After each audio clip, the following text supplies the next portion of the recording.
Welcome to Market Monday from the investment team in the trust department at the First National Bank. We have a lot going on over the next couple of weeks on the economic front.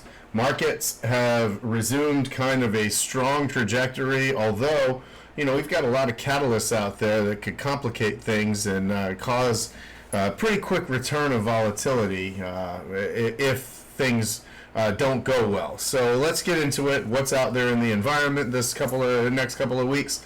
We already got Empire Manufacturing, which came in very low compared to what the expectations were. -16 was the number, -6 was the survey.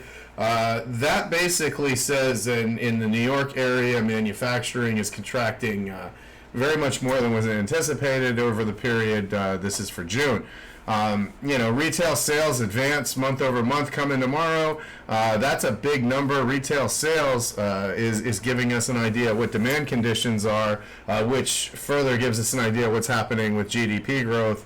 Are we headed toward a recession or not? Because consumer spending is about 2/3 of GDP growth. Now, with that said, we're going to talk more about that as we get into some of these other numbers that we talk about in this program. So keep that one kind of top of mind. We get industrial production, we get housing starts. That's an important number, and that actually, has stayed relatively strong, even though housing prices have been high and mortgage rates have been high relative to the recent past. These numbers are not terrible in terms of housing starts. Initial jobless claims, we'll get labor market information. The main event is going to be the Federal Open Market Committee's rate decision.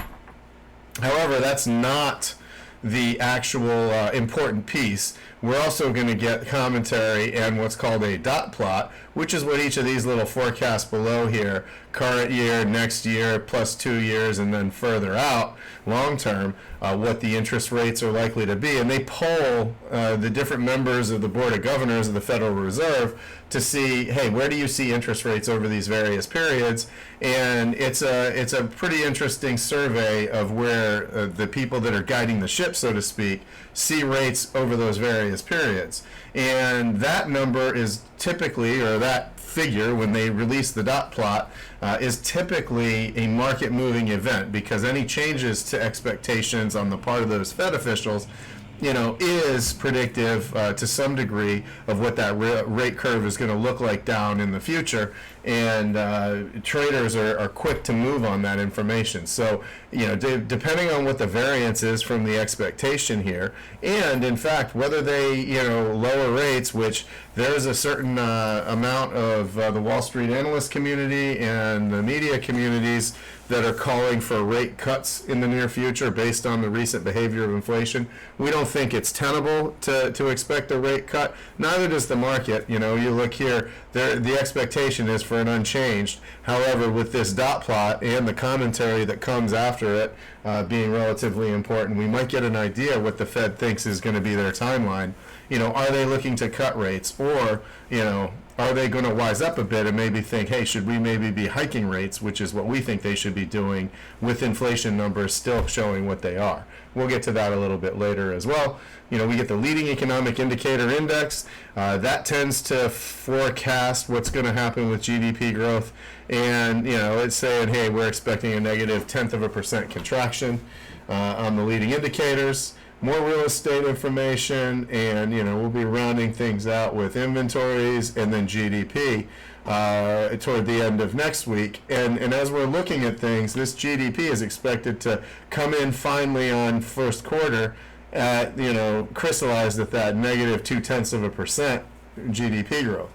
And it remains to be seen what's going to happen in the current quarter. However, the numbers that we're seeing in terms of trade, the numbers that we're seeing in terms of unemployment, the numbers that we're seeing in terms of just outlook are suggesting that we're probably seeing another quarter of contraction on GDP as well, which 2 consecutive quarters of GDP decline is the technical old definition of recession before the most recent one in 2022.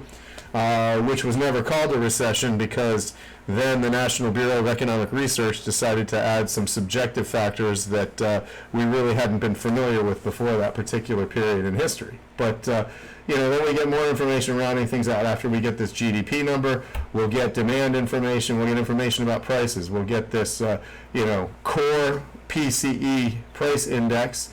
And later on, we'll get the PCE price index core year over year, which is expected to come in at 2.6. That's growth from the last time. 2.5% was the last reading.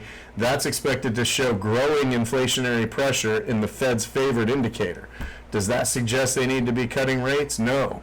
That suggests they need to be extremely cautious about potentially doing things that are causing, inflation to tick up, which apparently they've already done if this number holds. And then we round it out with a sentiment indicator, and of course, this University of Michigan sentiment indicator we're going to come to later. So that's what's on the economic front. Let's talk about the market. The S&P 500 roared back from its lows in April and has found kind of a stable range that it's trading in, up around just a little over 6,000. And it doesn't want to get back up to its all-time high. Not yet anyway. It's waiting for a catalyst.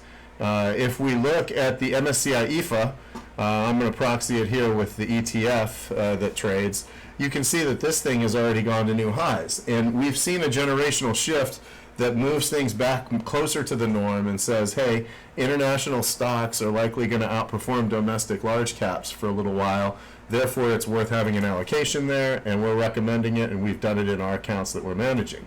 Here, let's talk about the economy. We're going to talk about some of these things that we have discussed in the prior section.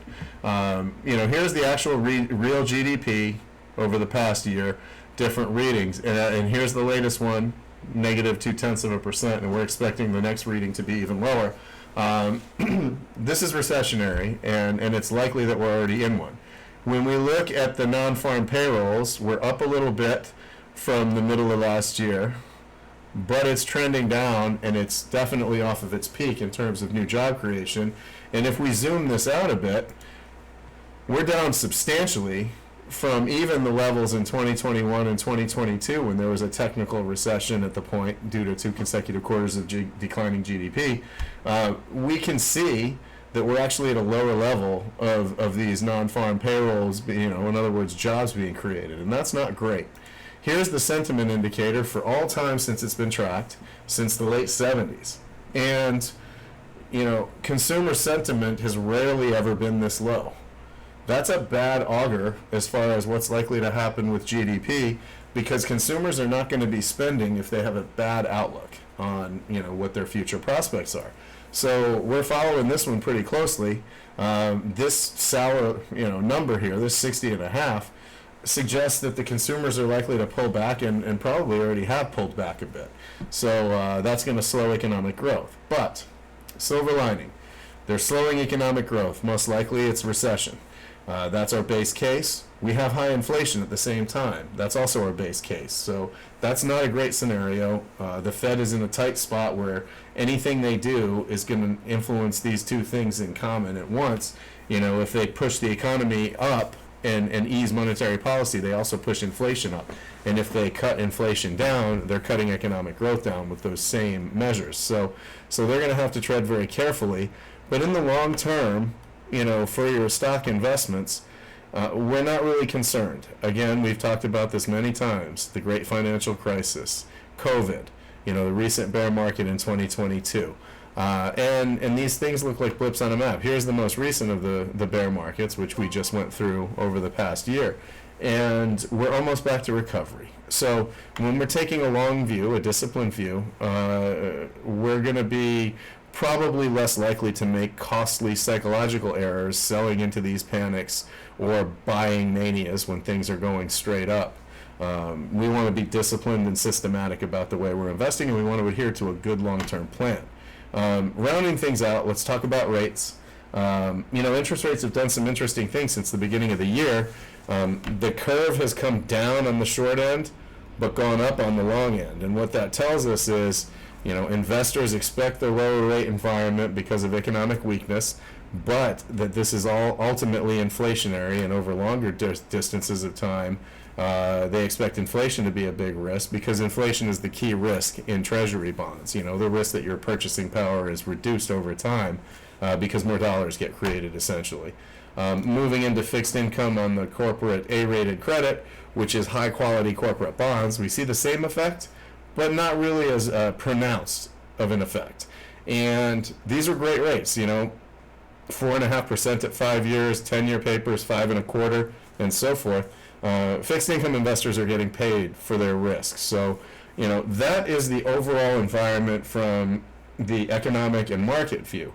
We have new issues being injected into the marketplace with the beginning of hostilities between Iran and Israel. And, that has the potential to really turn into something, not the least of which is driving up the price of oil in the event that the Straits of Hormuz get closed, because a substantial portion of the oil trade goes through there. So it remains to be seen how this thing plays out with Iran and Israel, but if there is activity that closes down that strait, shipping is going to be impacted, and oil prices are likely to rise pretty quickly on that news. That could have an impact because that's a big input cost, and we could see stocks get impacted. We could see market sentiment get impacted. We could see corporate hiring get impacted, depending on how this thing goes. And in any event, wars like this, and there's a war going on in Europe, there's a war going on in the Middle East, there's another war started in the Middle East, and ultimately this is inflationary. All of the nations around the world have started playing their cards close to the vest. We need to insource production instead of outsourcing it, and we need to own all of our supply chains instead of cooperating in a global supply chain network. And as a result, you have vastly reduced efficiencies, leads to higher costs for everybody, and that's inflationary. So inflation is ultimately going to take a damper on stock prices as well, because the inflation factor is in the denominator of most stock valuation models. It just goes mathematically that if inflation's going up in the denominator of a ratio, that means the price is going down. So it remains to be seen what happens, but there are a lot of risks in the market. There are a lot of turbulent spots ahead of us. Overall, though, we want to adhere to our disciplined plan. Hope you found this video useful. Thanks and have a great day.